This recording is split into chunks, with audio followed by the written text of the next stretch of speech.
What's up, boys and girls? This is Lance Hoyt, a.k.a. Lance Archer, the American Psycho of New Japan Pro Wrestling, and you are listening to WNS Podcast. You're listening to the official Wrestling News Source podcast. For all of your information, go to WrestlingNewsSource.com or find us on Facebook by searching WrestlingNewsSource.com or WNS Podcast. Now, here are your hosts, Daniel Herron, Tyler Abear, and Doug. That's right. What's up, everyone? I am Daniel Herron. I'm Tyler Abear. I'm Doug. That's scary. No, it's funny how you said it. We welcome you to episode 146 of the official podcast for WrestlingNewsSource.com. For all of your information, go to WrestlingNewsSource.com. Check us out on Facebook, WrestlingNewsSource.com. You can find us on Facebook, WNS Podcast, on YouTube, WNS Video, and on iTunes, Wrestling News Source Podcast. To follow us on Twitter is at WNS Podcast, and for the main site, WN Source. We are fairly new to Stitcher, so go ahead and check us out over there as well, please. Definitely. 146 episodes in, and the way I said "that's right" surprised you? No, it was how you said it. Kind of like, you know how someone, it kind of your voice squeaked a little bit. My voice like, squeaked? Yeah. Did it squeak? Yeah. That's right. That's right. I don't know. I wasn't listening to you. Okay. Well, anyways, welcome to the show. Got a lot to talk about. Going to be talking about Raw. Going to be giving our Hell in a Cell predictions, as well as hot topics and diving into feedback. But first, how you guys doing? Doing well? All right. Hanging in there? Mm-hmm. Doing pretty well. Yeah? Pretty good? Not too bad? Been playing with new camera apps on our smartphones. So, you know how we do. That's what we do. So, Sounds so fucking stupid. It's like we've been playing with apps on our phones. You're like, you know how we do. Yeah, that's gangster as fuck, Abear. I know. word. So, So, I'm pretty white. So welcome to the show. Like I said, got a lot to talk about. We're going to kick off things how we enjoyed our weekend, I guess part of our weekend, Friday night, you could say. Had to rush from work, got off early to go to Houston, more specifically Humble, and go check out NWA. Yeah. So got to see the invasion of New Japan Pro Wrestling. Had all sorts of fun. Got to meet Jushin Liger, as well as many others. It was very cool stuff. As you heard at the beginning of the show, we got to meet our former guest on the show, Lance Hoyt, a.k.a. Lance Archer. So it's really cool. Davey Boy Smith Jr., so Rob Conway, Michael Tarver. So a lot of good stuff. Did you guys have fun? Yeah, I had a lot of fun. I thought it was a fun show. Everything was real solid. Nothing was bad. I don't think anything ever really kicked into the next gear, but I'm okay with that. I don't. It was just really cool to be able to see Liger live. It's cool to see Tenzin live. Cool to see Gato live. Dudes I'll probably not be getting the chance to see live again. I don't mind so much that it was more or less what I would assume would be like a working vacation for them.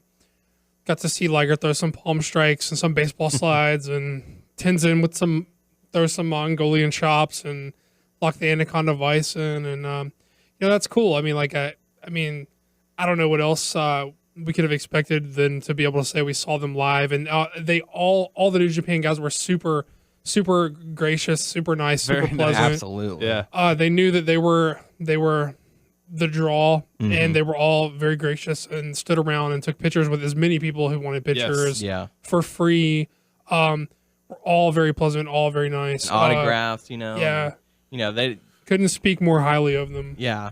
And you could tell they didn't really understand a whole lot of English, but they knew some. Like guys like Liger were like they've been doing business in the U.S. for like decades now, and you pick some of it up, and and like I was like, oh, do I say hi, nice to meet you? Do I say like what very few like Japanese words I know? And he was like, nice to meet you, and I was like, oh, nice to meet you. Yeah.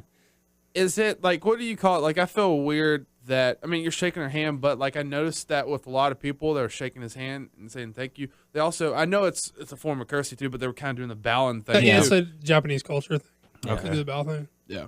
So, but it was nice as it could be. They were swarmed. They were swarmed, and they couldn't be more polite. Pushing more against the wall. People were getting closer. Like, you go next. I mean, I just watched like Tenzin like do his like crazy face pose like 100 times in a row for everyone who like. Yeah. they couldn't be more polite and more nice and more gracious, and it was super cool to be able to see them. It's very good. It was just a great show. Like I said, those guys, the other people like Rob Conway and Michael Tarver, and just also just to see other talent. Like, because okay, we've never seen the NWA show. We've seen a portion of it. Yeah, but those are not the guys that are part of NWA. It's the people that they brought in who wants to, hey, you want to work it, get your name out there, whatever, and all that stuff. Right. But like, it was good to see people that I've heard of, but I've never got to see them. Get to see them put on a full show, as opposed to something like a Comic Palooza. They brought in people from other NWAs. Yeah, from just like it felt like a large show, like a big show, because they had so many different representatives of the NWA as well as the people from Japan. So it felt like a big show from the singing of both national anthems. It was. I enjoyed it.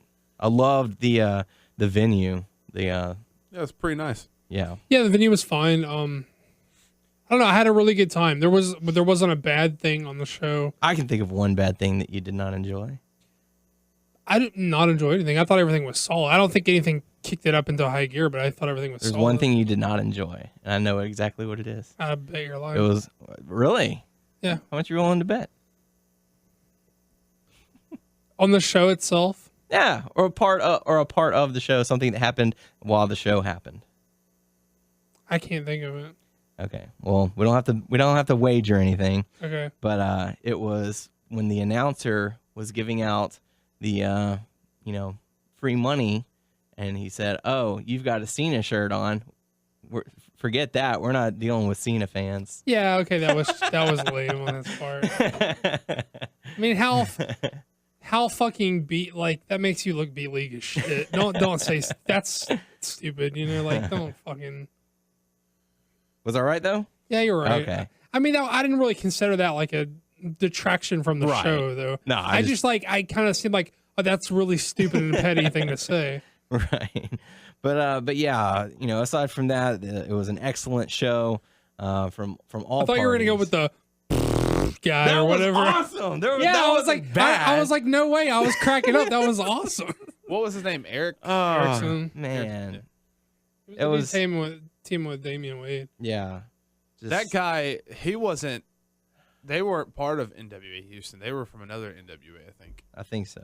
I think it was from Ohio. A lot of the talent they had was from Ohio. So they had some from Texas, some from Ohio, and some from Japan. I distinctly remember making a mental note of that. So, but again, as nice as they could be, great folks. Yeah, check out our photos. Yeah, got to meet Michael Tarver, who we haven't seen much of him here lately. Hey, can we say something? Because I noticed someone, just because Aber brought it to my attention that someone commented on our pictures, like, why in the world would you want to meet Michael Tarver?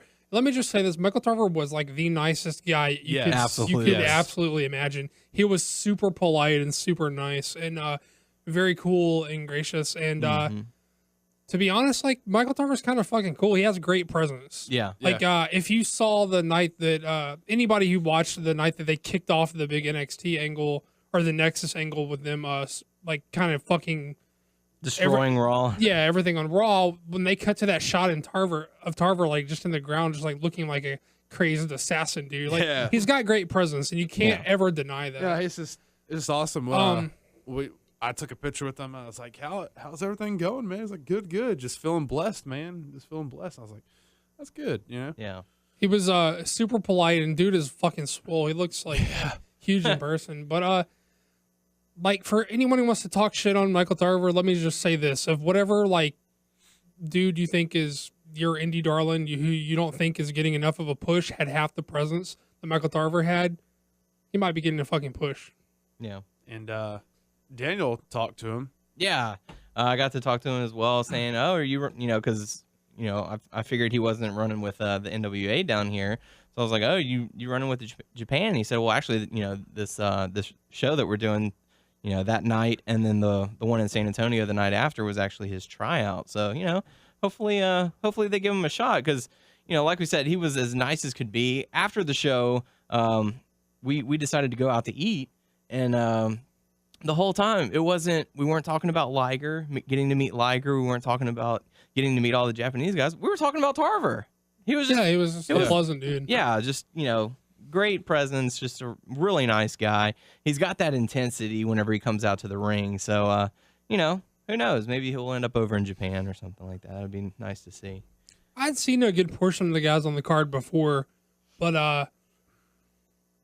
I want to say, of course, we've all seen Conway, we've all seen Tarver, we've all seen the New Japan guys. We've seen the Row guy. He did one of the NWAs for Palooza. He's working for Ring of Honor now. Anyway, the Row dude, Raymond Rowe. We've seen all those guys. I've seen Scott Summers. I've seen Ryan Genesis. I've seen a lot of those dudes.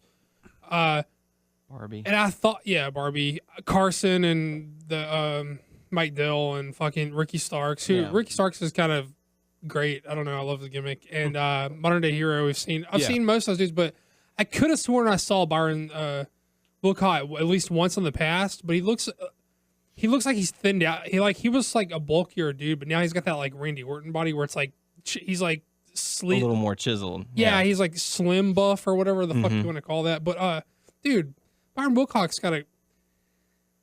I did feel like he was a little tentative with working with Conway, but he's got a great little gimmick thing going for him. He's got good. I don't know. He's got good charisma. I don't know. I think that dude's somebody to look out for, maybe. Yeah. Well, I know he's appeared on Raw as an extra help. He was a security guard, but he's got a good presence. So. What do you call that little thing you wear as the little top thing? I don't know. Isn't that what? Agents? What? I don't know what you call it. People who wear. Like a holster for your gun or something? Like a shoulder holster, but he didn't have a holster on it. It was just like a weird X. That's what it looks like though, but I didn't see where, So strange. I don't know. But yeah, all in all, had a great time at that show. Definitely. I hope that it comes out on DVD or something like that. Well, they were recording. Yeah. Well, we were definitely on it for sure. Yeah. So they like to focus on us a couple of times. I can't believe. I thought it was odd that I know Scott Summers and Ryan Genesis are not hometown, home state dudes, and people know who they are because they work the circuit in Texas. They're pretty over. I found it weird that Gato and Watanabe kind of worked heel against them. I kind of I cheered for him anyway just because I like Gato a lot, but it was a weird dynamic because I felt like they were gonna get the special guest pop at least, and people just booed the fuck out of them. Of course, they did work. Well, they did have mixed reactions. There were some around us that were cheering with us, and there were some over on the other side. But there's also assholes chanting sushi and shit. But I don't know. It was just weird because I thought they were gonna get the respect special guest treatment, and they did work heel. Yeah, which was and Genesis and Summers are pretty over, but I just thought it was weird. I thought it would be more like a yay thing instead of a boo these guys thing, But I don't know. I found it weird. Yeah. We got me and Doug got the NWA Invasion shirt. By the way, I tried it on. It works. It fits. It's good. It's rock a medium. Rock a medium. But no way I could do that. It's a pretty good shirt. So very cool. So yeah, so definitely if it comes out on DVD or something, we'll let you know. I know we're gonna pick it up. So there you go. So great show. Had a great time. But now it's time to go into some feedback that we got. We're gonna kick things off with YouTube comments from Static Ben saying, weird that Doug got vibes that Steph is in charge of the pair because I honestly think it's the other way. She was wearing a dog collar, which was suggestive that Triple H rules, in my opinion. Interesting. Yeah, interesting. I mean, I could see how that could be taken as symbolism, but I don't know. I just kind of feel like she's calling the shots. Or maybe she's saying, I'm the bitch. Is she? I don't know. I don't know. Okay, so moving on from there. Next, we have some feedback from Alexander. Like how I didn't touch that one, you were just like, yeah. Yeah, thanks. So moving on, we have a comment from Alexander from our Facebook page saying, great work, guys. I listen every week here in Sweden.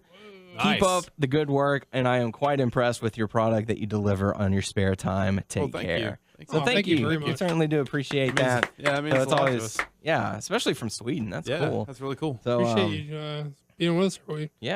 We don't take your time for granted. We do try to put on a good show, so we appreciate Absolutely. Next one's coming to us from our buddy John David Guerra saying, "Hey guys, another great show. You forgot about the most prominent horror-inspired WWE gimmick right now, the Wyatt family. Glad Hugh enjoys the NPW comics." So there you go. Yeah. Did forget the Wyatt well, I family. thought That's that he true. was like, I thought we were kind of going. I thought the question was leaning Was it more to like past a gimmicks? monster-y kind of Oh, yeah. thing. I guess I would consider that more of like, I don't know, what psychological horror maybe be the right. Is that what you would consider? More of a cult following. Yeah, something ish.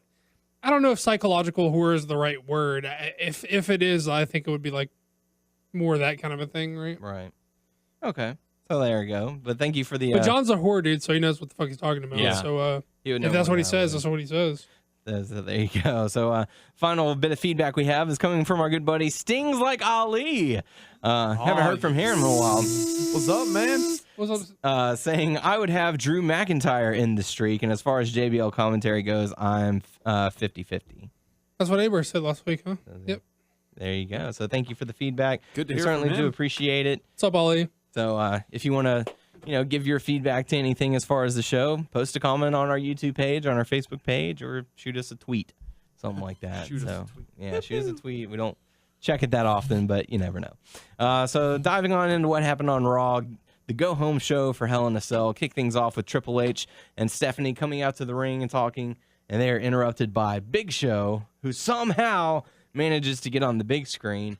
And He hacked into the system. yeah, and as that is going on bickering between Big Show and Triple H, Stephanie is going over to ringside saying, get him off the screen. What is he doing up there? Take him off. And eventually he does get taken off, and that leads into the first matchup. But what did you guys think about this opening segment, this feud that seems to be building between Big Show and Triple H? I don't know. I mean, I don't know what they're gonna do with Big Show. I know he's eventually gonna. I don't know if Triple H is gonna set foot back in the ring again. Mm-hmm. Either fight Big Show or eventually Daniel Bryan. I don't know. Yeah. How about you, Doug? I thought it was fun. I mean, I think they're kind of implying that he has some help, like getting on screen or whatever. Mm-hmm. I think we kind of talked about either last week or the week before about It's Vince. we can see it being Vince or whatever. There was talk of them wanting to do a Vince Triple H feud anyway. It's and they kinda, me, Hunter. They kind of hinted at it before, and then they just kind of like changed course really quickly. Yeah. It felt like they were like in a feud, and they're like, "Oh, he did what I said," which would make it weird for Vince to have a reason to fuck with him. But I don't know. I think it's kind of implied that He's gotten power hungry. Who knows? So yeah, that takes us into the first matchup. Daniel Bryan going up against Dean Ambrose. Great starting match. Great opening match. This one went, I think they said like 18 minutes or so, and it was just, a really good matchup between these two. I enjoyed their work. And Daniel Bryan ended up getting the victory. But what did you guys think about it? I thought it was pretty good.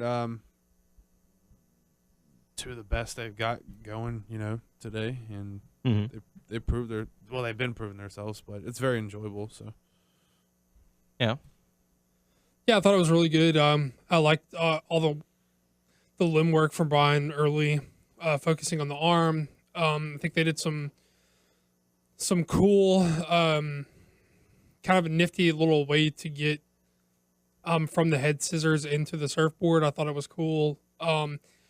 Ambrose was really good in this. I really appreciate guys who pay attention to detail, and Ambrose is like a guy who's like really focused on detail. Like whenever in a hold, or he always seems to be grasping for a way to leverage his body out of it, whether it be against Bryan's own body or when excuse me, sorry. Whenever they were doing a lot, when Bryan was focusing on the arm, doing a lot of limb work early, even just when he had him in a wrist lock and he was kind of leading him around, like out to the middle by his wrist lock, Ambrose was close enough to the ropes, so he just grabbed the fucking ropes. Like, he didn't just like, this guy's Dance leading. around. He wasn't like, this guy's leading me through a match. We're doing some choreography. He was like, well, if I feel like I'm in a position to like do something about, the position I'm in, I'm going to do it. And I appreciate little attention to detail where it feels like you're really fighting for every inch. I like that a lot. Yeah. I've really like been down on Brian whenever he's doing his, his set of kicks and he goes for the whoa. Yeah. And he always misses. He always whiffs. And, I mean, I get it. It's probably going to be a signature thing for him, like a flare flop or like a kick of the ropes. But I like the spin they put on it here where he whiffs. Ambrose goes to roll him up. He takes the roll up into the label lock. He's learning. Yeah. So I was fine to give it the pass because it was an innovative way to get into the label lock. And it looked really fucking cool and they did it really smooth. So I get a pass. But I wish he'd vary it up every once in a while, hit the fucking kick. Right. Yeah. But yeah, a really good match. Yeah. So a really good, strong opener. Like we said, Daniel Bryan got the victory on that one. Next up, we got a CM Punk promo. Basically just coming out to the entrance ramp, saying, I'm gonna, the best in the world's gonna come out of hell, and that's gonna be me, and blah blah blah blah. It kind of seemed a little just sort of generic promo. Well, I felt like he was trying to put some importance on the match. Yeah, he was trying to sell the match, and that's great, A for effort, but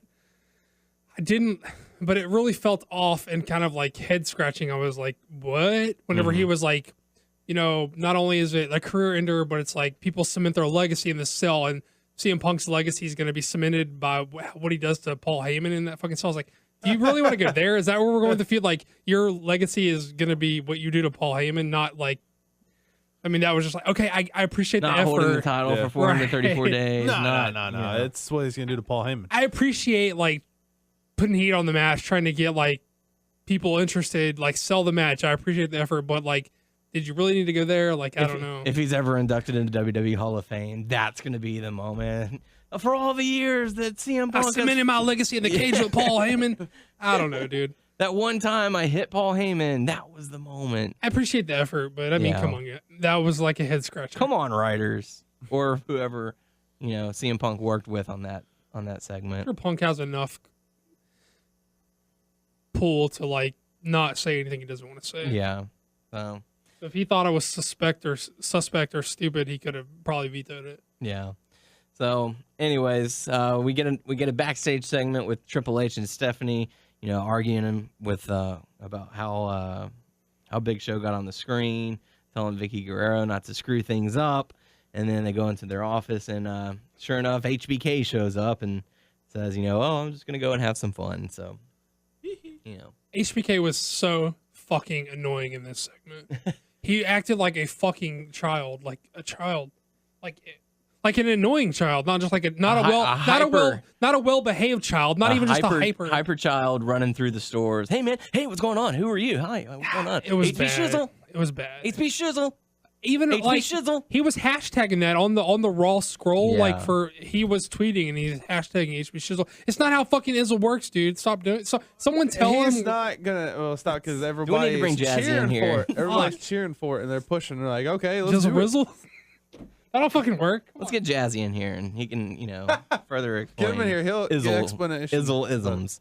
So, so yeah. Next up, he was so annoying though. Yeah. What? I mean, come on, guys. He was fucking annoying. I agree. It was pretty bad. But next up, we got to see Santino Marella, Hornswoggle, and Great Khali come out all dressed as Elvis because they were, in Memphis. Is it bad that when they all three came out and like Khali was doing it, I thought he was gonna fall when he was doing. I thought he was hilarious because he didn't know what he was doing. Really, he was just kind of like flailing about, and I was like, oh, okay, I got it. Well, Doug, I did want to get your opinion on this whole dressing up like Elvis thing because this received a lot of backlash. Really? A lot of people were saying, I do find Santino funny, but this segment was not.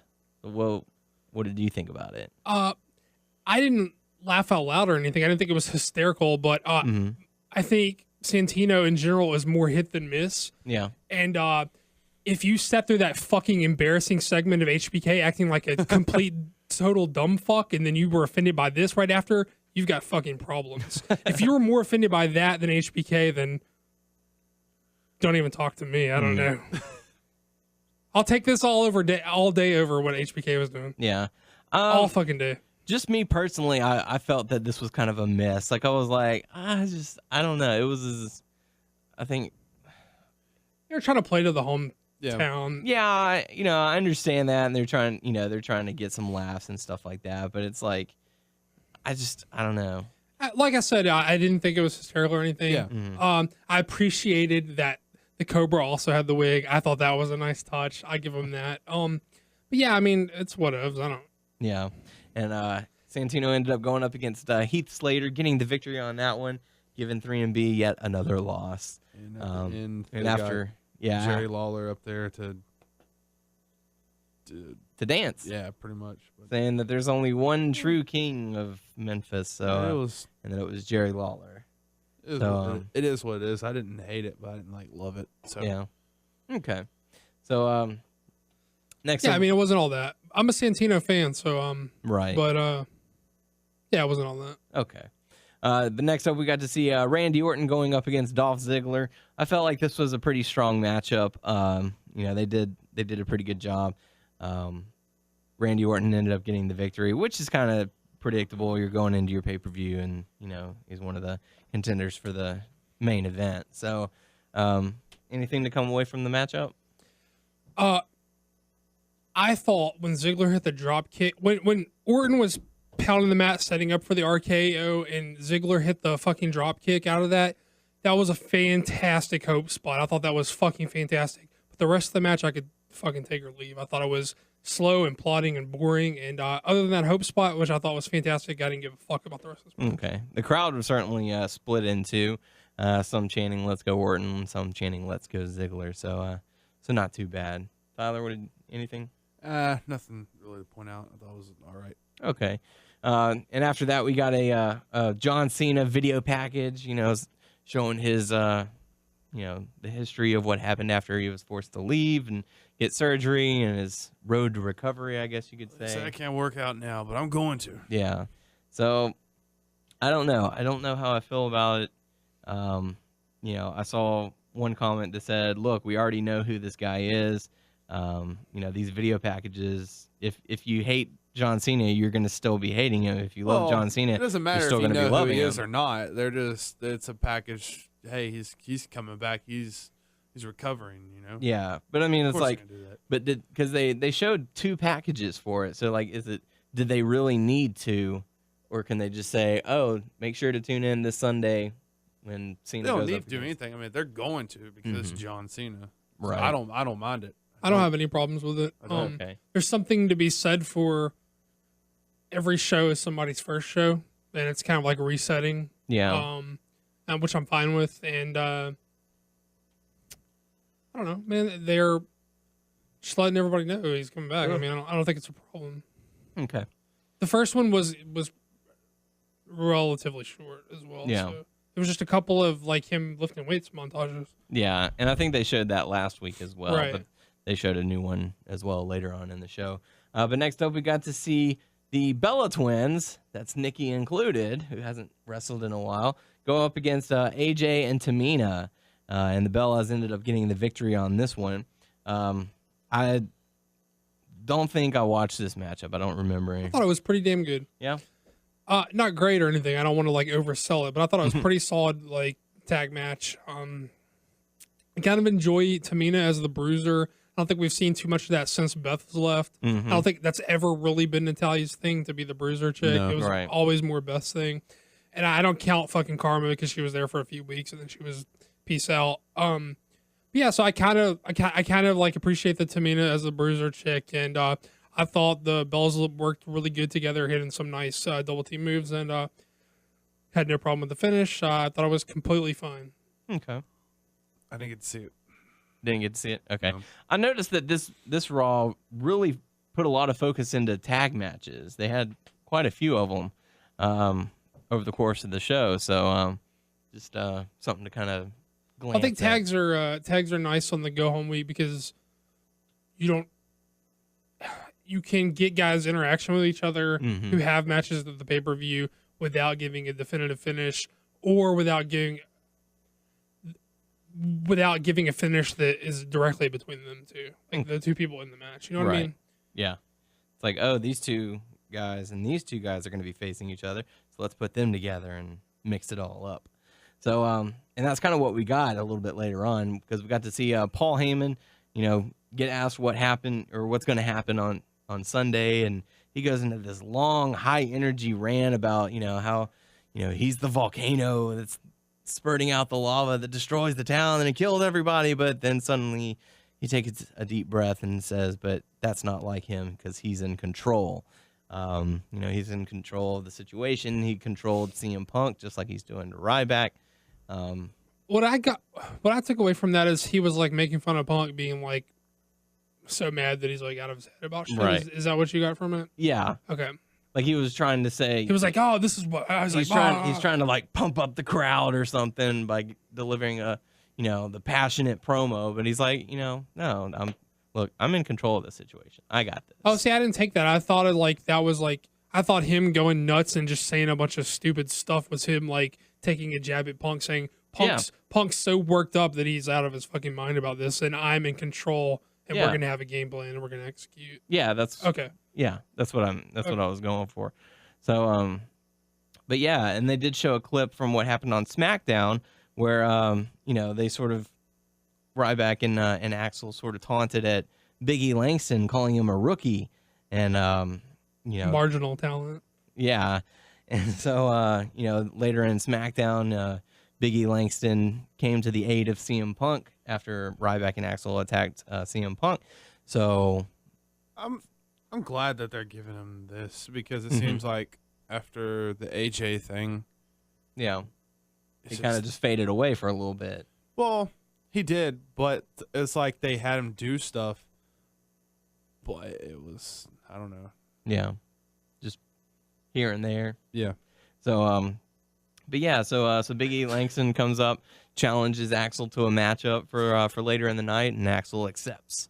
But next up, we got to see a tag team match between Harper and Rowan going up against Miz and Kofi. I guess because the Wyatt family has sort of been targeting these two over the past few weeks. Harper and Rowan end up getting the victory and then attack Miz, tying him up in the ropes. And Bray Wyatt says to Miz, "I'm not here to tell you that hell is real. I'm simply here to lead you to the gates and to follow the buzzards." What did you think about the matchup, and where are they going with Bray Wyatt and Miz? Well, I thought it was a really good showcase match for the Wyatt family. Thought they looked really strong in this. I wish it was a little less competitive and more of just the Wyatt family running through them. I understand why it has to be, because they're kind of like popular upper mid-card baby faces. I get that, but I think it would be more of a statement for them to kind of wreck shop. I mean, I guess maybe that might be counterproductive to like leading the story forward if they go ahead and decimate them, but it kind of did anyway, really. Yeah. But I mean, I don't know. Obviously, they're fixated on these two guys for whatever. More so Miz recently. It was Kofi before. Yeah. And I really don't care for the Miz, and I really don't care for Kofi. I think Luke Harper has like a lot of promise, and I thought it was a good match for these guys to showcase what they have. Just kind of kicking the shit out of these dudes. Yeah. I love that clothesline, and see, I'd rather than just give him the fucking boot, let him kick someone's fucking face off. I like his. Good. I was gonna say I like the fact that whenever he delivered the clothesline, JBL went ballistic about it. Oh my god, that's so intense. I'm gonna have to like write him a letter or something. Just really putting it over, saying, "Look, I know clotheslines, and that was a big clothesline." So I like the look on his face for Harper. Yeah. Like at just different times when they're showing it, I don't, just and the it's beard. nothing like big, but it just looks like he's gonna hurt you. Yeah. Well, they are fucking big. They're fucking. Yeah, I big know that. dudes. I'm just saying. So they will hurt you. but yeah. So all in all, not too bad. Next up, we got to see Big E Langston come out to face against Curtis Axel, but Ryback decides to attack, and then CM Punk comes to make the save. And Vicky Guerrero decides to restart the match that had never been started, which it's fine. I'm not gonna harp too much on it because anyone can make that little mistake. But anyways, Big E Langston teaming up with CM Punk to go up against Curtis Axel and Ryback. I thought it was a good showing for Big E Langston. Sort of to show the crowd what he can really do. He's a big guy, but he's also agile, and he's pretty quick too. So I'm really digging Big E Langston. I hope we get to see more from him. It looks like we're going to. But what did you guys think about the matchup? I thought it was okay. I'm kind of impressed with Big E as well, as far as like he's really like explosive, like an athlete looking dude. He's like fucking quick off the running the ropes and shit for as big as he is. He's like really fucking quick to the step, and that's pretty impressive. I thought the match was just okay. I don't know. This didn't sell me on a fucking pay-per-view match or anything, but you know, I could see. Fuck, you know, to be honest, I'd be happy for Big E to take the belt off Axel and fucking I don't know, go somewhere with that dude. I don't know. Do something with the belt, Right. But yeah. How about you, Tyler? I think at the beginning I wasn't too high. I know I kind of judged him off the bat, but now I'm starting to like him more. Okay. So all in all, not too bad. But Big E and Punk do get the victory. And that takes us to a sort of a backstage, I guess, pre-recorded segment with R-Truth trying to sell some merchandise. And, man, he can deliver some goods. You know, just segue after segue going into it. He could easily be Salesman of the Year. Anything? No, I mean, he was shilling, and gotta respect the guy who's got a shill. I mean, we got a shill. It's kind of... What have you got to lose? So good stuff. But next up, we got to see another tag match between the Real Americans and Tons of Funk. And it seems like Tons of Funk have just sort of fizzled. I feel like, you know, the crowd is happy when they dance and all that. And then once the pyro happens, they're like, oh, okay. And then, you know, the Real Americans came out and the fans were chanting, "We the people." And, you know, they were happy to see Cesaro get his big swing on Brodus Clay. And, you know, they picked up the victory. Which Brodus Clay looks so fucking scared. Yeah. He had his head, he had his like elbows out covering his, but still, like you could see just like his mouth almost, and it looked like, I don't know. Where are we going? I mean, but what do you expect? Like, I remember when Clay re-debuted, and we were kind of like, oh, it's fun, we love it, you know. But I don't think we ever kidded ourselves like, this got legs, this dude's gonna be a world champ. Or something. Like, I think there's a clear division of talent. And I feel like that clear division is re-debuting and debuting guys who get really fun gimmicks. While they're really fun, like let's make the kids happy. They're going to the undercard. I mean, like, Los Matadores is fun, but I don't think we're kidding ourselves when we say that those aren't gonna. I mean, they're not gonna set the top of the card on fire. It's a fun gimmick, right? Like it's not championship material. Yeah, there are some people they'll bring in. You're like, that's going to be a future champion. And there are other people that are like, okay, they'll be there for entertainment purposes. They're there to, you know, get the crowd excited and all that. I mean, there's a very clear division. I mean, like, I don't know, like, you could tell, like, when Bray Wyatt debuted with the Wyatt family, they're like, oh, okay, this is a serious guy. Yeah. Well, with certain things, like, I know when Dolph Ziggler first, after the, what's it called? The Spirit Squad. And then he's like, hi, I'm Dolph Ziggler. I'm like, you know, like that. But I kind of feel like there's one person, I don't like him that much now, even in the ring, but he may later on down the line get better, and I think he's going to be sort of like Dolph Ziggler, but it's Fandango. Yeah, well, I think like he has more of a occupational gimmick than like a I think he was less fun and more occupational, like, of a gimmick, if that makes any kind of sense. But I can see, I'm not saying these guys can't transition and change parts about their character and grow from there to a different spot, but like Tons of Funk, Los Matadores, as they sit, I don't see those as champions. I don't see those guys as main eventers. But if you were to turn, everybody needs a spot on the card. Like, not everyone can be, you know. Yeah. And might as well give them something fucking fun to do if they're gonna like, you know, go out and have a good time, and enjoy it. But like if they decided to say, you know what, we're gonna turn the tides, you know, Brodus Clay and Tensai are going to go out there and they're going to be the monster heel tag team, they would wreck shop. So, if they dropped the Funkadactyls, they dropped the pyro, the dancing, and all that, and they just came out and kicked someone's ass, then, who would be there to really stop them, Well, Cesaro for one, because he's tossing them around like bitches. But, no, but on the serious note, I mean, it wouldn't even be that hard to do. You'd be like, they told us to dance if we wanted to be on the fucking card, and we're sick of it. You know what I mean? Like, it wouldn't even be that hard to do. But you don't see them as tons of funk, like being right.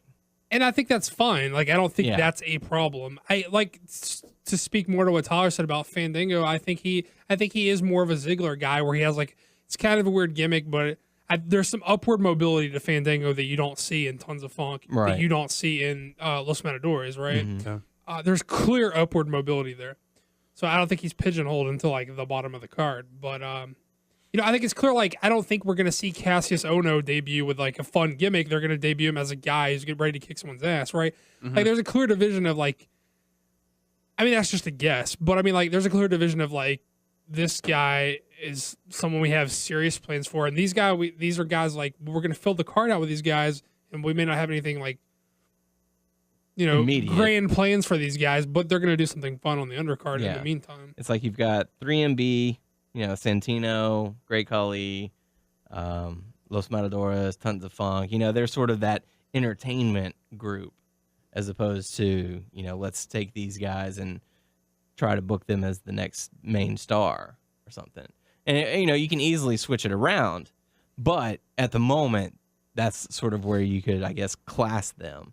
Yeah. They're in that group, whereas, some of the other guys are in this group. So I don't even think that's a problem. no, I think it's just like, because you want to have fun. You don't want to go to these shows and it be just serious the whole time. Because where's the fun in that? You want to have something to be like, oh man, did you see when Santino did that thing? Oh, did you see when Tons of Funk jumped off the top rope, or whatever.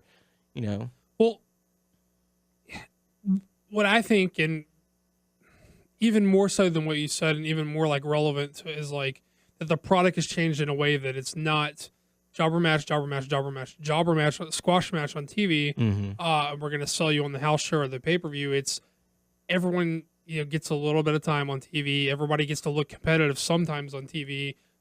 We have like actual matches on TV, and to make it interesting, like, everyone's gonna get a gimmick.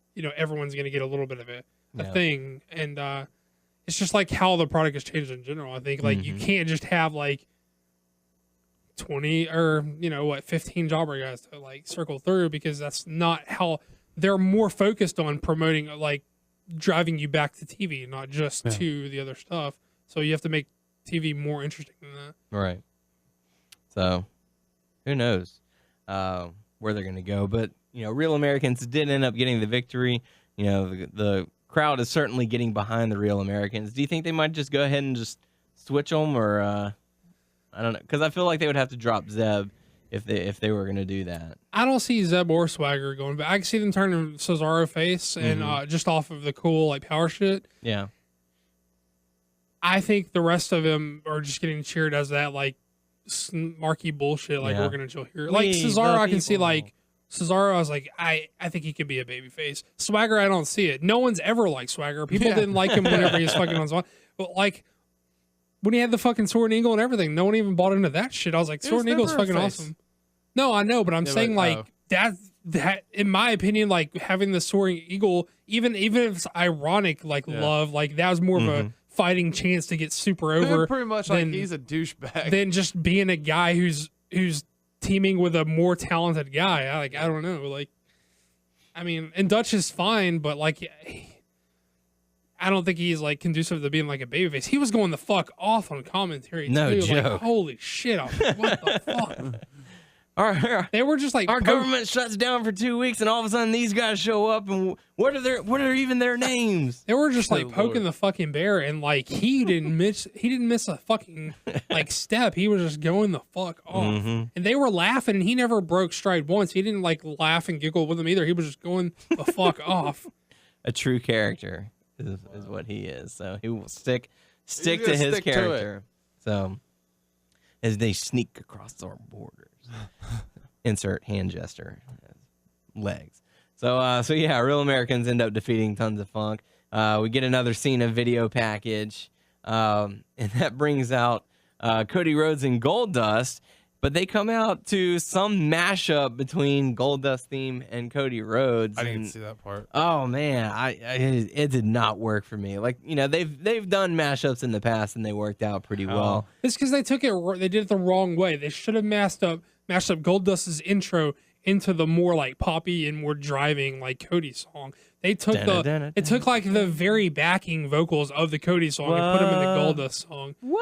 They should have done if they would have did you know how they did the Miz show and all that other and the Jericho shit where it'd be like whoa and then it hits into the like the cooler more upbeat song. Like they could have done the like the Goldust intro into the Cody song and it would have fucking fine. Yeah, it probably would have even been good actually. I bet they did it the wrong way. And the fact that like during like Goldust's theme you hear "You're on the smoking mirrors." Oh. Yeah, it was just weird. Creepy. Yeah, maybe they'll change it. Hey guys, that didn't work. Well, I thought they were doing it that way because Cody was in a suit and Goldust was in his gear, but I was like, well, Goldust always just like that. But I thought he had a match and Cody was just accompanying to the ring because they didn't announce the match. He's been in a suit with the. Right. Right, but that's why I was like, that's why I thought he was going to the ring, you know, and Cody was just going to corner him. But they were on commentary for the number one contender match. But so I thought they were going to like do that whenever, and then flip it and mash it up the other way whenever Cody's in the ring and if he was on. They may change it. They're like, hey, we don't know if this works. Yeah, but if they're listening at all, we should definitely change that around. Like, I hope they do. Goldust intro into the Cody music. It felt like one of those where they were like, all right, it's Monday it's Monday at 2:00 in the afternoon. We go on Raw in 5 hours. What do you got? What do you got for us? See, I don't even know that I feel like it was rushed. I thought that they thought it was the cool weird thing to do, and Goldust is weird, so we're gonna do it the weird way. We're gonna be like, we're gonna put the weird, like super bizarre distant backup vocals on Cody's song, like mixed in with Goldust. Never again. Never again. Yeah, it really didn't work. Then we have it next week. Well, if they do it, just change it up because that was swap it. Yeah, you do the 24 karat fucking intro into Cody's song. Yeah, just like Jericho or whatever, like the fucking we'll break the wall. Yeah, like that. It's the big show, Jericho. So yeah, so pretty good stuff. But that leads us into the. I guess it was the main event of the evening, you know, because afterwards was a contract signing, but it took us to another tag match. Playa, hold up. The Usos going up against Seth Rollins and Roman Reigns. Welcome to the Shield of Justice. I did like the end result for this because it ended up now they're gonna have a 3-way for the tag team titles, in which I do think those 3 tag teams need to be in the picture. Yeah, and it makes sense. You know, the Usos were the number 1 contenders. You know, the Shield were the fallen champions who are entitled to a rematch. Yeah. So, you know, it would make more sense to have both guys go at it, or both teams, I should say, go at it. You know, I felt the match was really good. You know, Rollins and Reigns have not disappointed. I went back in the room and in the middle of this match, and I walked into hearing Rollins. Mm-hmm. You know, come on, Reigns. Yeah. Well, I don't know what he said. Come on, Roman. Yeah, so that's why I walked into. That's not too bad. Yeah. Not it's not too bad. It's pretty close. Yeah. Okay. And every time I hear it, every time I hear that voice, it just reminds me of you doing it. So every time. But yeah, Rollins and Reigns, you know, having really good timing, as well as the Usos as well. They know how to pick up the pace when they need to, and it was, you know, I felt like it was a really good end, really good matchup. The end, of course, came with Dean Ambrose taunting Goldust and Cody Rhodes throughout the match, and they finally just had enough and attacked him. Then the Shield, you know, tried to attack them, and Usos attacked them. So, you know, everybody was in the club getting tipsy.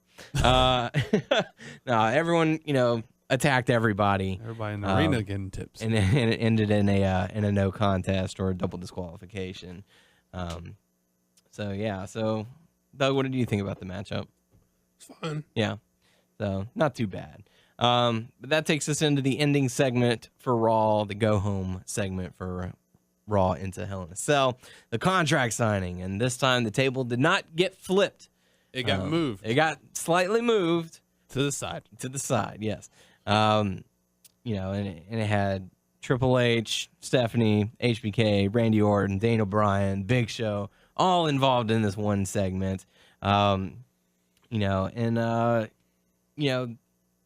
talking to HBK, and throughout the whole time that he's been back, he's been saying, "I will guarantee that we will have a new champion walking out of Hell in a Cell. I guarantee it. I guarantee we'll have a new champion."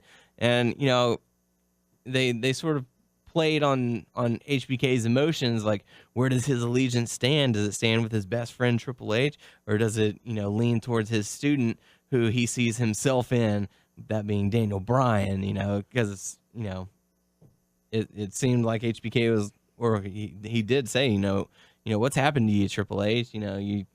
Why are you picking on him so much? Is it because he can take it and he keeps on getting back, or Another thing that they had during the night, sorry to go back, is they had video package of Daniel Bryan as a student in his school and all that stuff. Just his relationship.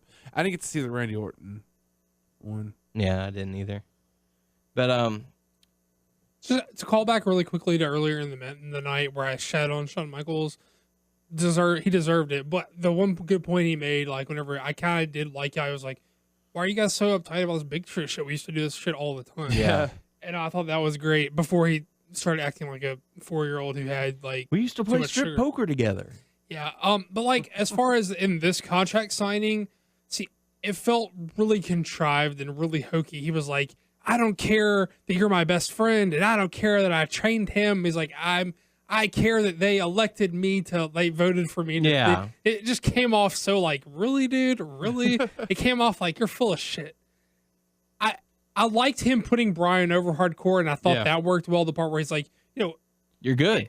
He's good. And he's like, why don't you like this kid? Because he keeps proving you wrong. Like, I think it means a lot for people to see HBK put the kid over.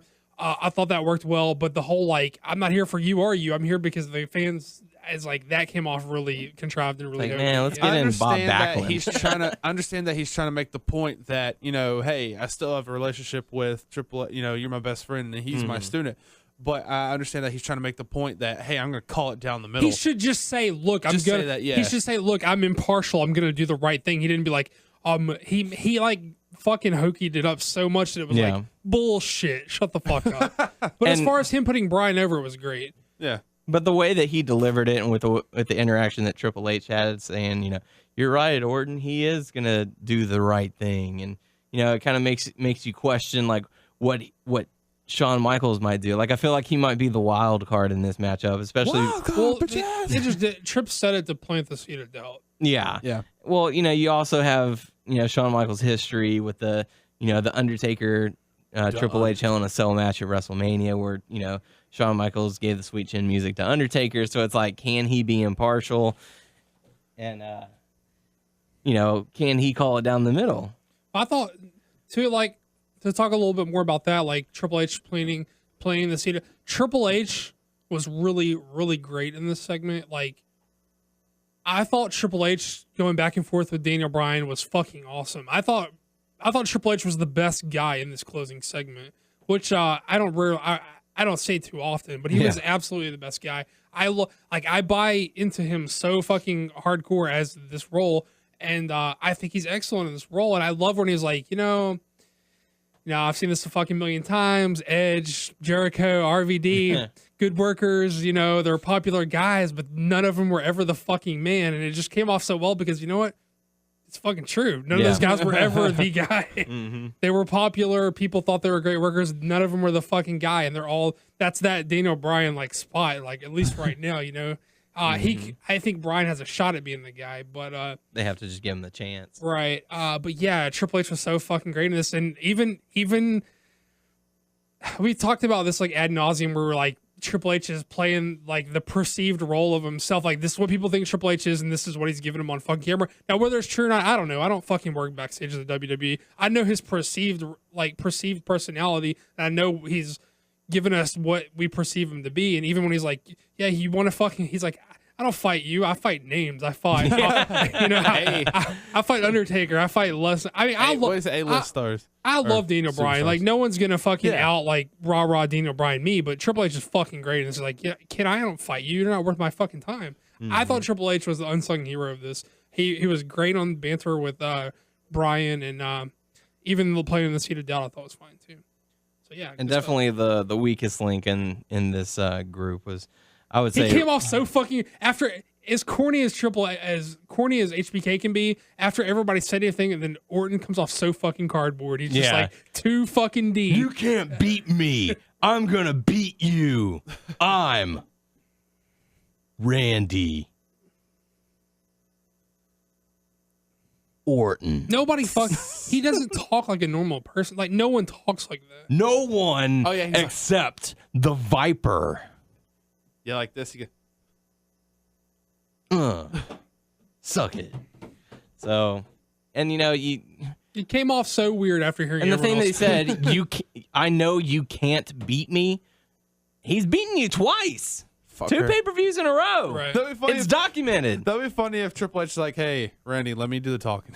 Yeah, just like they just shut up. Just let it go. Shut the fuck So, up." so it's just this blah.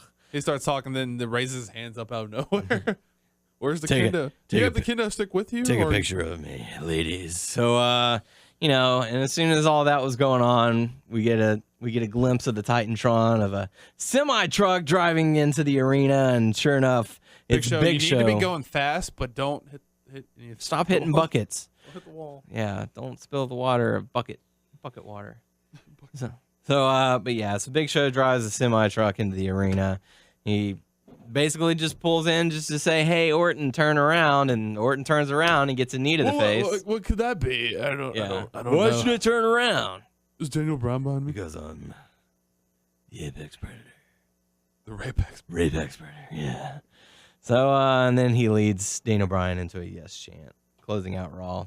All in all, I don't know. I don't know how I feel about it. What, about what the closing segment? Yeah. Like with the I Big thought- Show doing I thought, the yes chant. I mean that was. I don't think we needed that. Did he need the semi? Probably not. I don't think we needed that, but I thought a lot of the mic work in the ring was Yeah. enough to carry us through to the pay per view. Yeah. I thought Triple H was good. I thought HBK when he wasn't busy being a dumbass was pretty good. And, Stick to the script, shizzle. Brian was good. Shizzle. Yeah, I mean Brian was good. HBK Shizzle. HB shizzle. HB Shizzle. There you go. So that's how we close out Raw, taking us into our Hell in a Cell predictions, not Hell in the Cell, as some of them tend to say. We'll go ahead and kick things off with the kickoff show. Curtis Axel going up against Big E Langston for the Intercontinental Championship. So I guess we'll start. With Doug. Who you gonna pick on this one to be victorious?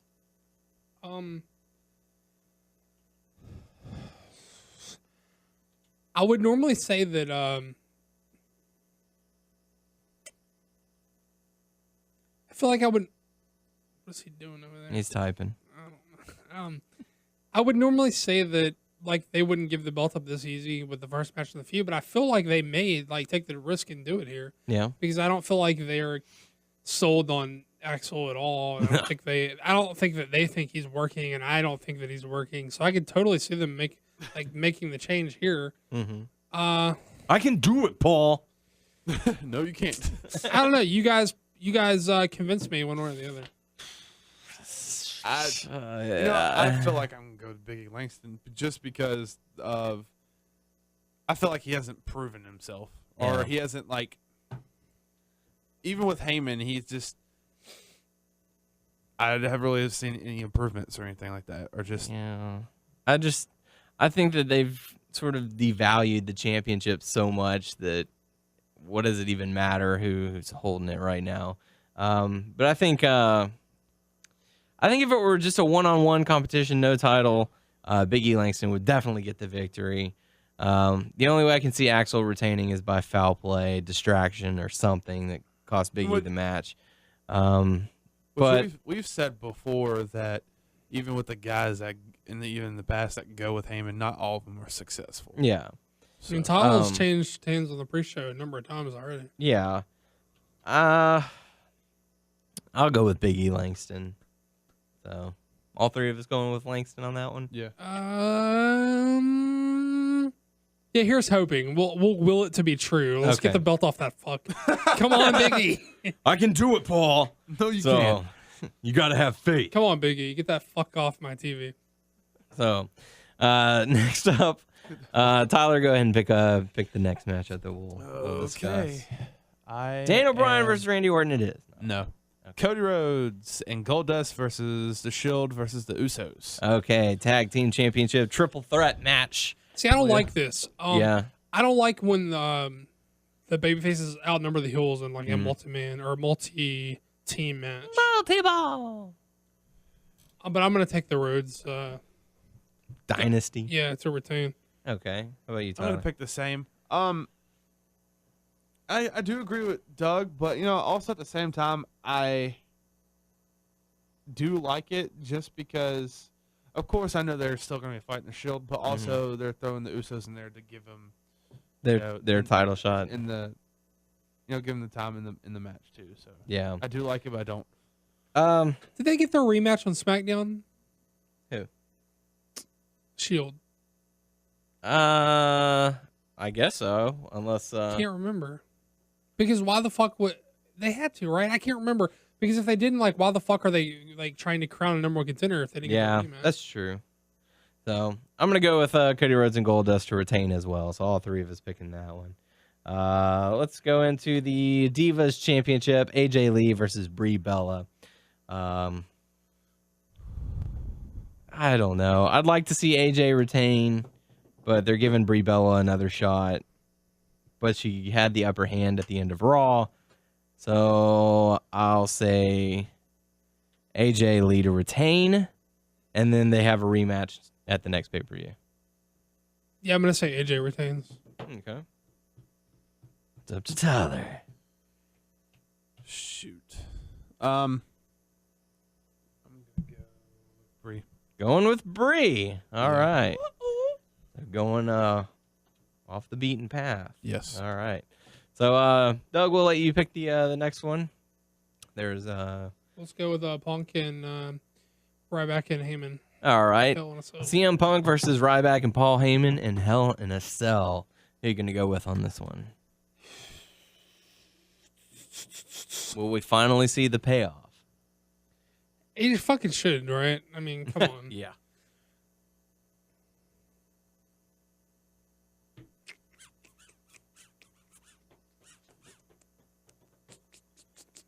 It's like we gotta keep on sticking with the storyline. You don't want to get involved with the triplet. Nah. Yeah, no joke. Shake it. I don't know. I'm still these last three. I have no clue who I'm picking. Y'all good? All right, Tyler. CM Punk or Ryback and Paul Heyman? I don't really care about this stuff, this feud anymore. What do you mean you don't care? This is gonna cement Punk's legacy. I know. But I don't know. At the same time, it's also.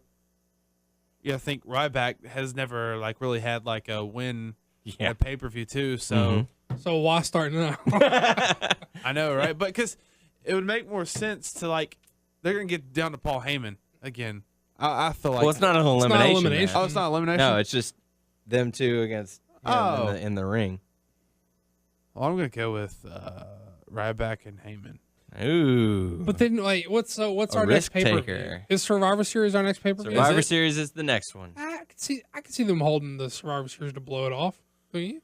Oh, they He's like, no. They need to get rid of this I'm not. now. I'm not hoping. I can say I can see it. I mean, I could You see would, it, you but would hope they would blow it off in the fucking cage, but come on. yeah, but by this point, it's getting Team old. Punk versus Team Heyman. No. All right, CM Punk, please fucking end the shit. I'm going CM Punk as well. Please. Pull the plug, god damn it. Let it just let it die. So this is one of those where he's gonna cement his legacy or whatever. Then as soon as he says that, a new opponent's gonna appear on Raw. Like he'll come out, deliver the promo saying, I'm so glad. Out of nowhere, Brock Lesnar returns. So who's next? I can see Lesnar getting involved. I mean, you could give him just about anybody. I don't care at this point. Just I don't know. Lesnar might rip the fucking side of the cage off. I don't know. He returns. He's going to be in the Survivor Series. So you're calling a Brock Lesnar return at Hell in a Cell? No. I'm saying. Oh, okay. I don't know. He might punch a hole in the cage and fucking get in there. I don't know. No. He just yells in the cage. He might fucking explodes. eat. He might munch on half Is it the weird cage. that I don't want to see Lesnar and Ryback around each other? I don't know. That's not weird. That's a match they probably want to do though. Oh God, that would be terrible. Fuck that. Give me Bryan versus Brock Lesnar. That's what I want. That's what I want to see. Daniel Bryan versus Brock Lesnar. Book it. So you can next Tuesday. What? WWE 2K14. Oh God. So Doug and I are picking CM Punk. Tyler going Ryback and Paul Heyman. So definitely taking risks there. All right, Tyler, we'll let you pick the next one. John Cena versus Del Rio. John Cena, returning John Cena, who hasn't had a match in several months, immediately become the #1 contender for the World Heavyweight Championship. Question 1, is he coming back too soon? Question 2, Yes. are they Definitely too soon. Are they basically just saying, hey, Del Rio, we've got no one for you. Here's John Cena. Oh, John Cena, by the way, I know you're not scheduled to come back until January, but we need you to come back now. And we'll put you in a championship match. Yes, and yes, duh. Yeah. Okay. Just wanted to clear the air as far as what's going on. Hurry up. Also, we need with the somebody. added dimension of, hey, we're pissing our pants over like ratings. Yeah. Which look, I'm not a big ratings guy. Like I don't look too deeply into that. Mm-hmm. But people who I trust what they say seem to believe that every year around this time ratings dip for sports, Yes. NFL, and Going up whatever the against fuck Monday else. Night Raw. Or not Monday Night Raw. Monday Night Football, I should say. So I mean, if they're gonna dip anyway, let them fucking heal up and try to make a new guy at least. I don't know. I feel like you kind of undercut what you. Yeah, I think if you rush Cena back, you undercut what you could have done with Bryan. I think you could have made Bryan the guy. Well, is that probably the reason why they're having Cena go after the World Heavyweight Championship while Dana Bryan's focused on the WWE Championship? Maybe, but I still think like You're trying to build this new face. let him be the man. Let him be like if you want him to be the man, let him be unquestionably the man. Like Yeah. at least for a little while. Like let Cena come back and be like, oh, there's a new guy now. Maybe I got something to work for. Right. I don't have a problem with Cena, period. I know a lot of haters are out there. This is not me hating to see Cena. It's he's coming back too soon. He's gonna hurt himself worse. Plus, he's Or his going long- up his against long-term Del health is gonna be Rio, bad. who is gonna work on your arm. Yeah, and if ratings are already gonna be that bad anyway, then focus your energy somewhere else, right? Yeah. But I'm really hoping that they do the. I'm really hoping that they do the rumored like we just want him to come back to try to pop buy rate or to give him an excuse to be out longer. Yeah. I would love to see Sandow. The heat on Sandow and the heat on Del Rio. Del Rio for working the shit out of his fucking arm the whole match, where he's got sympathy from coming back early from injury. Cena ekes it out, and I'm fine with Sandow cashing it in. Yeah. I'm not a big Sandow guy. I'm up for him to prove me wrong. I'm like, I don't not want him to be good. I'm just not sold yet. Right. So I'm waiting for him to prove himself to me. But I think this gets a lot of heat on him and a lot of heat on Del Rio.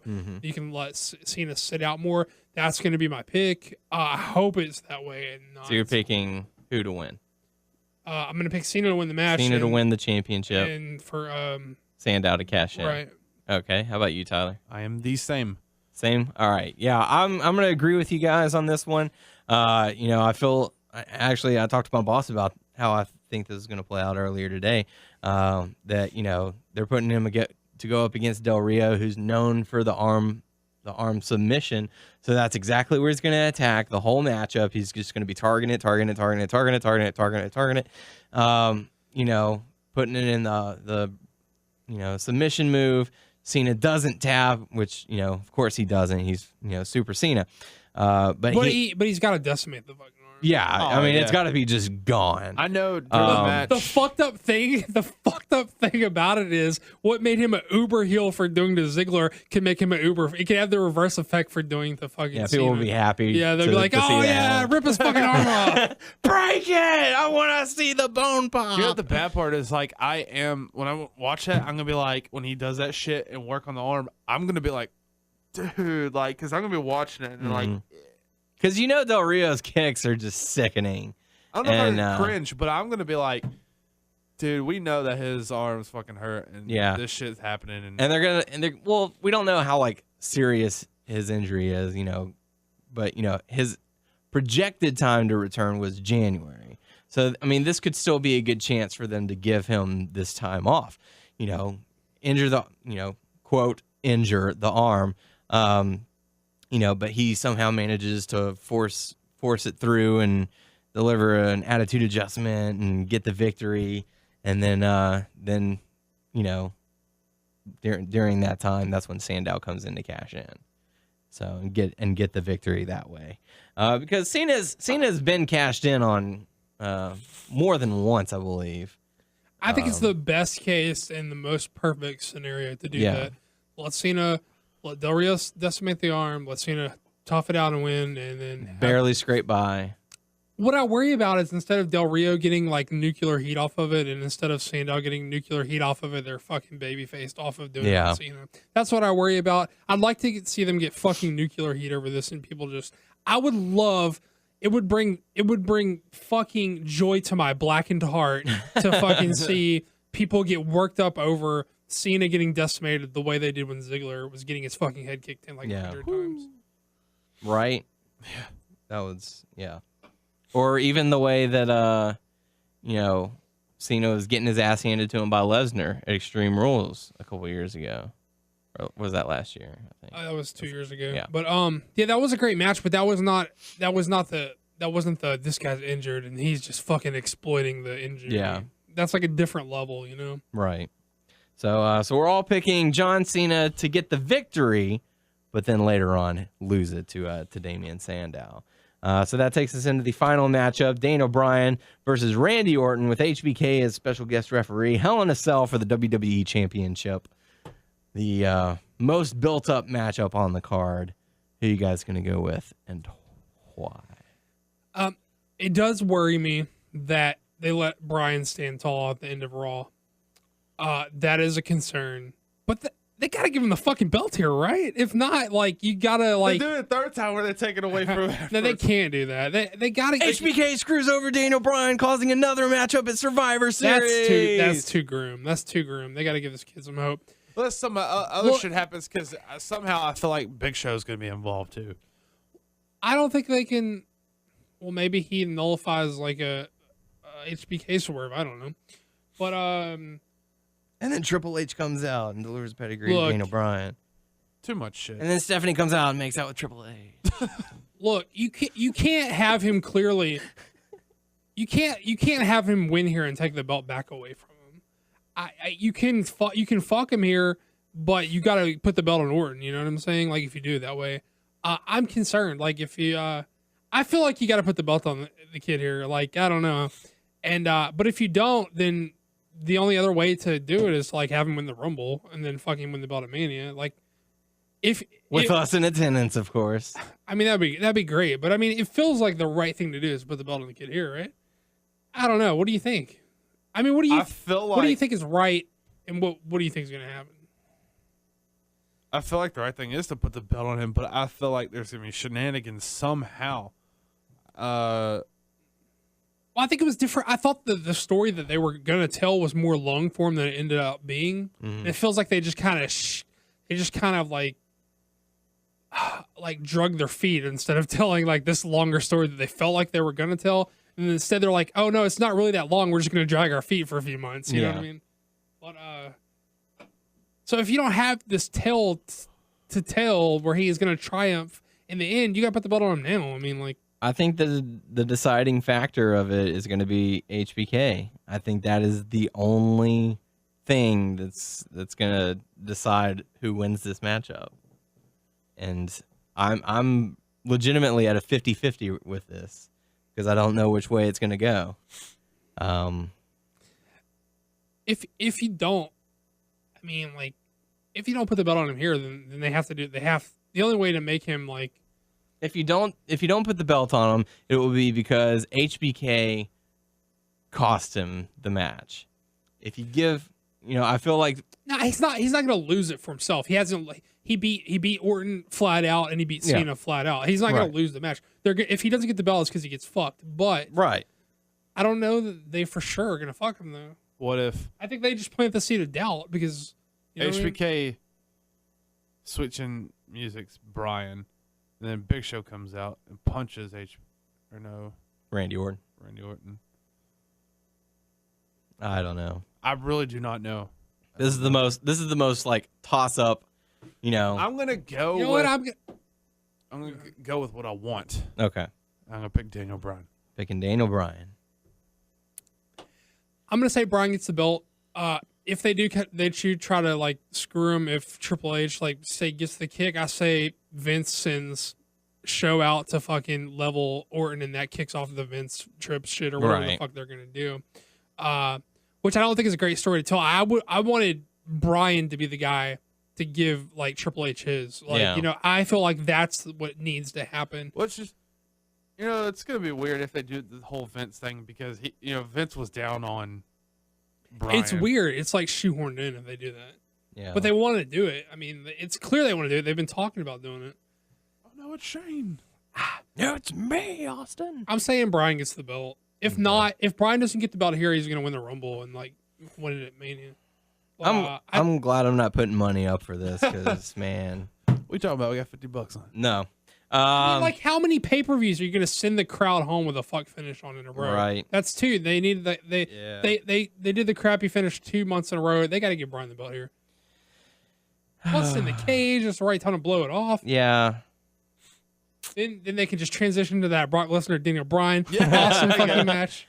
All right, I'll go Daniel Bryan to become the 3-time WWE champion. 3 times. So there you go. Definitely give us your thoughts on our predictions. Give us your predictions as well as you're listening to this. Take it match by match if you have to. So there you go. We definitely want to hear, your thoughts on the Daniel Bryan Randy Orton match and what's going to happen at Hell in a Cell. But we do have some hot topics, and I guess you call it injury report as well. During Bound for Glory that Bound for Glory that took place this past Sunday, AJ Styles, Kurt Angle, Bobby Roode, and Bully Ray were all injured in some form or fashion.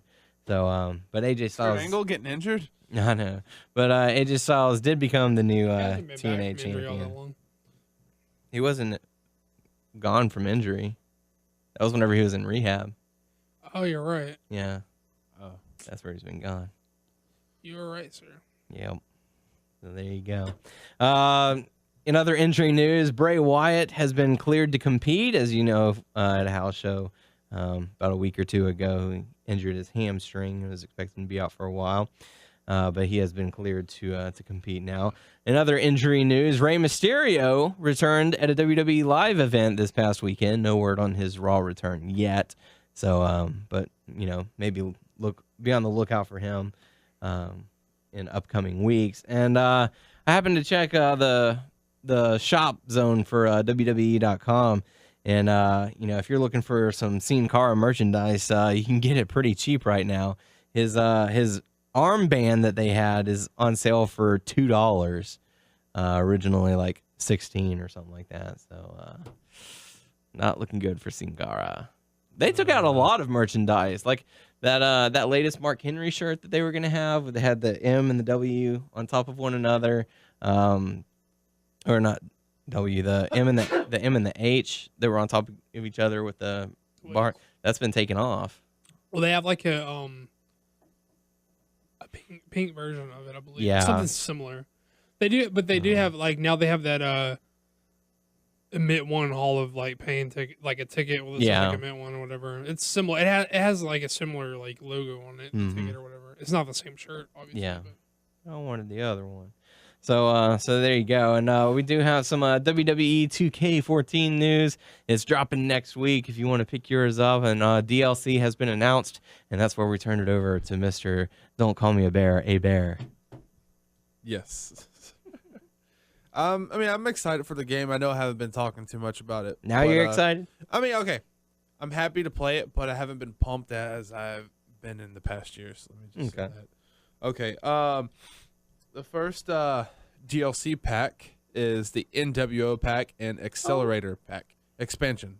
They include characters like Kevin Nash, Scott Hall, Macho Man Randy Savage, Six, Kurt Hennig, Scott Steiner, and the Giant. And the Accelerator allows players to unlock in-game items and customize, all the attributes and all that stuff. Also, I don't know if it's free or whatever, but I know they have the NWO. Kevin Nash and Scott Hall. They're also going to have the Outsiders, Kevin Nash and Scott Hall. So, which that will be in the game 3 Kevin Nashes and 3 Scott Halls. Everybody's taking 3 Undertakers. 3 Undertakers and 3 Big Shows. Don't mind us. Yeah, and then that's going to be in November. We're both taking pictures of it. That's going to be in November. And then December, the WWE Superstars and Moves pack includes Fandango, Biggie Langston, Brie and Nikki Bella, and Summer Rae. Summer Rae is going to be free. And also it's going to include 30 new moves and taunts. Then after that'll be December. And then the third pack is in January. That's going to include the WWE Legends and Creations pack. The Hall of Famers include Bruno Sammartino, Dusty Rhodes, Rick Rude, Jake Roberts, and I don't know I guess he's going to be a manager because it says this, but WWE manager Virgil is going to be in there. Oh, Lord. Yeah. So, yeah. I don't know how I feel about that. I'm usually pumped about like the DLC, but everything good? We'll see how it turns out. That's great. Yeah. Okay. That's it for that. All right. So there you go. And Tyler also did mention, or not mention, he typed up something on our Hot Topics about Chris Jericho getting a web series. Yeah, something about like I saw the preview for it, and are you kidding me? It's not eight penis boob that he typed. I know, I right? put fucking money on it being 8 penis boob. It's a web series called 8 Penis Boobs. No. The name of the web series is But I'm Chris Jericho. That was a setup for you to ask him what it's called so he could say 8 penis boob. Nice. Sorry. It's supposed to be like drop the ball. He's done wrestling and like he's to start acting and all that stuff, and it's supposed to be like comedy. I don't know. See how it goes. Okay. And you can find it where? YouTube. Okay. All right. So there you go. So that's that'll do it for the Hot Topics. Time to go into the Q&A portion of the show. Your questions and our answers. First question coming to us from Thomas. Drop it low, son. Dan, you do it this time.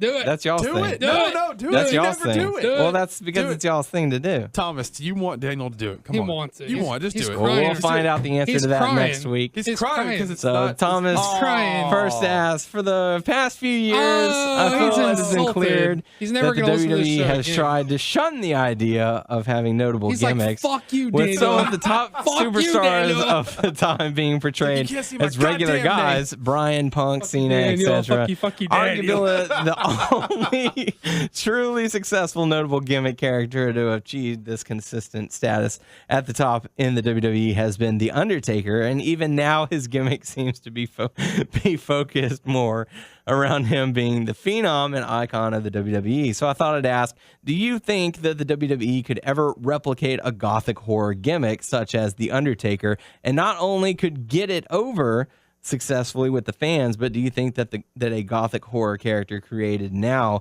could ever have genuine success? Well, no, I think they can do like I'm gonna say psychological horror type thing again. I think they can do like a Bray Wyatt thing, which they're proving. Yeah. That will get over just fine. I don't think you could do like a monster or like a more Supernatural powers. right. I don't think that would work anymore. They shut that down with They Punk. they kind of don't really do it for Undertaker very much anymore either. But even when they do it for Taker, people do like respect it almost out of like tradition or Right, something. Then, yeah. but like you notice now, even when they try to pull like the more hokey or straight up stuff with like Kane, like most recently with like Cena and Zack Ryder, people were like, I think collectively the fans just like rolled their eyes. They won't buy into that anymore. Right. And I think that's pretty fair. Like, again, yeah, I'll say nothing like monster or supernatural. I don't think people will buy into. Although, unless you want to say that the Bray Wyatt stuff has like supernatural like tones to it, you know what I mean, or hints of it. Nothing so like overtly horror. Like, I think it's got to be more of a psychological thing. Okay. Tyler? Yeah, I don't think they could replicate that. Yeah. I mean, Undertaker would have to be out of the game for a while. You know, you'd sort of have to get that next generation of wrestling fans to come in and still have sort of the gimmicky people, sort of like Los Matadores, Tons of Funk, and a few others that you bring in to sort of go back into that gimmick realm, I guess. I think you could do it as a joke, but no one would think it's. I think you could Too be many like, people would call back and say, "Oh, they're just trying to buy off the Undertaker gimmick." well, I think you could do an intentional tongue in cheek, like, "Hey, this guy, I think he's blah blah blah." You know, like I think you could do it intentionally, like as a joke. Like he doesn't think he's a joke, but it's obviously people are like, "Hey, that's a joke." Like, Okay. I think that like an ironic kind of a thing, I think could work. I think irony can work, and I think psychological can work. I think like overtly, like this is just a horror guy, and people will just shit all over it. I think. Well, here's an idea, and it just kind of popped into my head. You know, say they bring in this kind of young guy, you know, dressed in all black, and you know, has got the dark look to him, and someone, you know, kind of teases at him a little bit. Hey, what's the deal with your get up? What's up with you? And you know, he sort of does something, causes the you know, teaser to react to it, and he says, "Oh, maybe you've heard of," quote, you know, like air quotes, "my dad or my uncle or something, the Undertaker," and you know, I'm you know, you know, something like that. I don't even think people will give him that. No. Okay. I don't think so. I think it's like a dying thing. Yeah. Who knows? So. I can see like, well, again, that's like more psychological. Like whenever you're saying, I can see like a guy who's just like a normal guy, but he looks kind of like mysterious. I've been trained by the Undertaker. Well, I thought you were gonna go for like an American Psycho thing where he's like, "Hey, I'm just a like normal dude that works in my job, and then I also fucking hack you up with a chainsaw at night or whatever." You know what I'm saying? Like, I thought you were going there with it. No, not at all. More the you know, phenom gimmick. You know, you turn off the lights and raise the souls. I don't think the people would buy dead that. And rest in peace. So. Rest in pieces. So yeah, there you go. But you never know. Time will tell, and we'll just have to wait and see. But thank you for the question. Final question coming to us from Skylar saying, "It's Viperous playing it again. My favorite commentary team in the WWE That's Skyler. would be good old JR and Jerry the King Lawler. Who is your favorite WWE commentary team?" You know, I have to say them also because, I mean, out of all three of us, I never knew the other things way before. You came into the WWE with Jerry Lawler and Yes. and JR. So it's them. Okay. I mean, honestly, the same with Jerry Yeah. King. I'd have to agree, and only a short like a very close second, would be Bobby Heenan and Bobby Heenan's great, but Yeah. like, I don't know. I think he's great, but I feel like I spent. Well, I don't know. Maybe not. I don't know that I could do the math on air about who I spent more time with, but I don't know. I just feel like at home whenever I hear JR talking. I Yeah. don't know. and you can listen to anything with JR, like the video I posted with him calling, you know, doing different plays, but they put video games next to it. You know, it's just there was just it was JR's passion that he had that, you know, just got you sucked into it. And, you know, the fact that he was not afraid to just yell and scream until his voice gave out so that, you know, at the end of the pay-per-view or at the end of Monday Night Raw, all you hear is just, oh, you know, Monday Night Raw is just like, you could tell his voice was just gone. Like Joey Styles and JBL. They comment together, right? Didn't they? See, I like Joey Styles a lot too. Yeah. So, you know, but yeah, I think you, yeah, definitely. Thank you for the question. But I would think I'd have to go with JR and King. Yeah, I feel like JR and King just feel like home to And me. they played off of each other really well because that was whenever Lawler was doing the heel thing, screaming out puppies, and you know, what are you talking about, JR? You know, you don't know what you're talking about. So, you know, they just made a really good team. So yeah. So thank you for the questions. And remember to submit your questions. Head on over to our Facebook page, WNS Podcast. Did you skip all the rest of the questions? No, that was all. Oh, I know we had one from. I'm looking for him now. I know we had one from Ben. And I think one from Ali. Really? Yeah, I think so. Oh. Oh, here I'm gonna read them real quick. Okay, Okay. we're gonna do it real quick. This is from Ben. I'm sorry about that. Yeah. What's up now, guys? This is from Ben. It says each year it seems that WWE introduces a new pay-per-view in place of an old one, such as Capital Punishment, Vengeance, No Way Out, Battleground. However, with WWE constantly shoving the WWE app down our throats on a nightly basis, would you want to see a pay-per-view such as a reboot of Cyber Sunday where fans vote on the app for matches and opponents that they want to see? No. I wouldn't. It's just because the app and stuff gets on my nerves. But I mean, I would see them doing it though. If it was legit, like I wouldn't have a problem with it. I don't need an additional pay-per-view if they want to take one out. I think that's fine. I don't really care that much. Cyber Sunday, Taboo Tuesday. But I'd pass on that. It's just because, you know, the options that they give you are just so ridiculous that, you know, there's only one, like, Who do you want to verse this person? Is it Rob Van Dam, Hornswoggle, or Greg Khali? or a tree. Or Yeah, I wouldn't want to be like corralled too much by like their fucking like. Who's going to be in the WWE Championship? Hornswoggle, Zack Ryder, or John Cena? Yeah, okay, I might pass on that too as well. Yeah, I'm gonna pass. Oh. I don't know. I would pick Cena. Well, I know you would. This is funny because he's the only. I know. I'm joking. Yeah. I'm joking. But okay, from Ali. Last one from Ali. It says, "Hey guys, Stings like Ali here. Sorry I haven't been writing you guys lately, but busy for the past few months. But I still listen to every episode of the podcast, anyways. Thanks, Ali. I have 3 questions for you all. Does it bug you the wrestling titles don't matter as much as they used to in the past? Yes. Whether it's WWE, TNA, or just wrestling in general, because it sure bugs me. I remember a time where titles all mattered. Question 2 is, what do you think of TNA problems such as all the letting guys go stuff? Sucks. And what do you think they could improve to stay competitive with other wrestling promotions? Get rid of Hulk Hogan. Thanks, guys. Keep it chill. Yeah, it bothers me the titles don't mean anything. Be more money savvy. Well, I think they're trying. As far as what I think all the guys leaving, yeah, it sucks, but I'm not too torn up about it. Some guys I'm more attached to than others. Like Mr. Anderson, I don't give a fuck where he goes. They released him? Well, he didn't Yeah, sign he just signed a new contract. Well, look at some of the guys like but he's been gone. Jesse Sorensen is with ROH now, or he's doing one, or I don't know. He's doing a shot with him, Yeah. at least. As far as what they could do, I like. Oh man. I mean, I don't know that that's like a.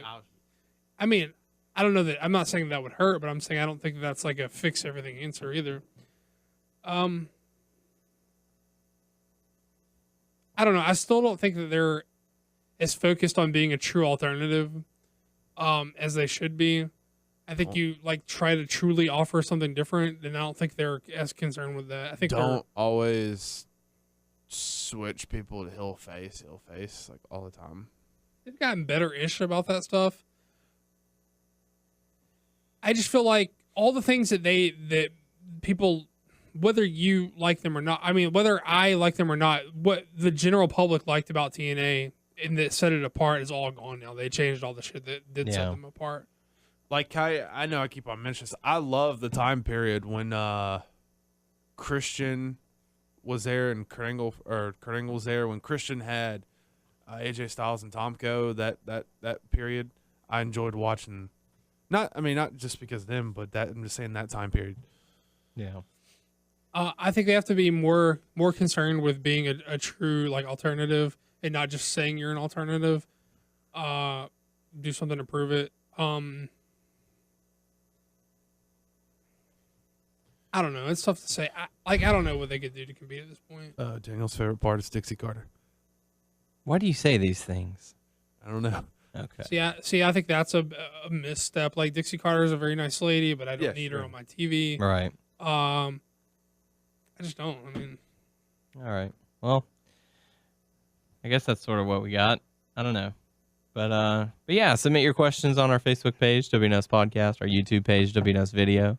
Make sure to check us out on WrestlingNewsSource.com and WrestlingNewsSource.com on Facebook. And you could subscribe to us on iTunes and leave some reviews for us by searching Wrestling News Source Podcast, and we would certainly appreciate that. Yes. Not to be repetitive, but I'm going to shill again immediately after Daniel just shilled.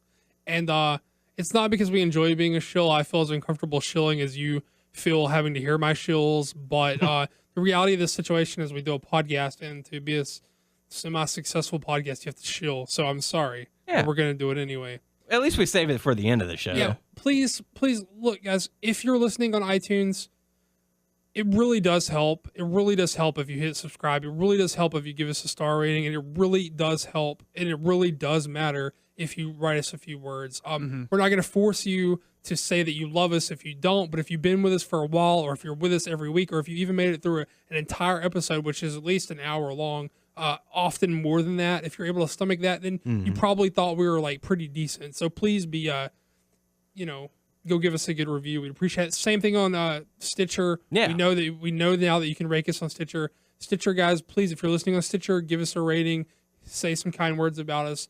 Again, we're not forcing you to say you love us if you don't, but if you're with us all the time, we would appreciate it. It's great that you like Wrestling News Source on Facebook, but we do have our own page at WNS Podcast. Getting close to 2,000. Please come over and like us on Facebook as well, even if you already like Wrestling News Source. It is really motivating for us to be able to see our own numbers go up, and it motivates us to keep coming in here every week and putting on as best of a show as we're able to do.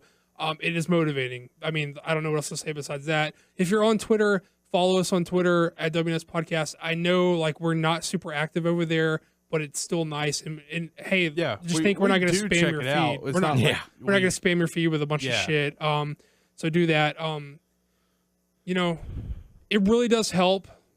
It helps us grow too. Especially Stitcher and iTunes really does help, and Facebook is really motivating for us because we are there all the time. We do interact, and we do see our numbers go up, and we're like, okay, awesome, we're reaching people. We're going to keep doing this because the new insights on our Facebook page allowed us to see more into where we're being followed. We're actually reaching 45 different countries, so that is absolutely huge. That's so cool. Yeah, never thought we would ever grow to something like this. Not to leave out YouTube. You're listening on YouTube, that's awesome as well. Just click subscribe. Maybe while you're listening, if you want to click some ads, hey, that's great too. We noticed an increase in our views on YouTube as well, so it's great that we're growing. We certainly appreciate it. So. Thumbs up on YouTube or whatever you do. Share with your friends. Yeah, we really do appreciate it. We really do not take your time for granted. We really do not take you for granted. So we try to bring you one of the best free podcasts out there that focuses on wrestling. It's just really neat. We're three guys just shooting the shit and just from Texas, and just to know that people from different countries listen to us, it's like Sweden. Yeah, man, it's just awesome. Yeah, we're very appreciative. We're sorry to shill, but a lot of times we just end up running through it really quickly at the front, and we don't always spend the time on it. Maybe we maybe should, or state our case as like plainly as we maybe would like to, because we feel really guilty and dirty shilling, to be honest. Like, I don't feel like like to feel like I'm pushing a product on you, and we're not, because we're not. It's not like we're asking you to support us in any way other than say, hey, I listen to these guys. Yeah. Which, again, if you could help us out, would be awesome. There you go. And also, if we're going to push things, but also visit our friends, John David Guerra at NightmareProWrestling.com. And was it on Facebook? Asteroid Belt Company. No, I was about to say Facebook for John. Nightmare Pro Wrestling. Okay. And then Eric at Asteroid Belt Company. .com. And what's his? I think his Twitter is at AsteroidBC. Yeah. Yeah, if you need a belt. I mean, hey, man, check out our belts that he made. They're great. So Tell them we sent you. Those are some great guys. And yeah, those dudes are good dudes, and we support them. There you go. So we certainly do appreciate you checking out our show, whether it be from episode 1 or this being your first episode. We certainly do appreciate it. Yeah, heck, just like we said before, tell us, when did you start listening? And we know some people have been listening since the beginning, and how did you find us? And good stuff. So and the people that have taken out the time, we do appreciate it. We do. If you click like, if you click subscribe, if you rated us, if you gave us stars, all that good shit. If you're here every week, we do appreciate it. Woo!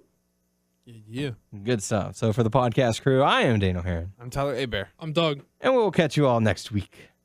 Drop it low, son. Drop it low, son.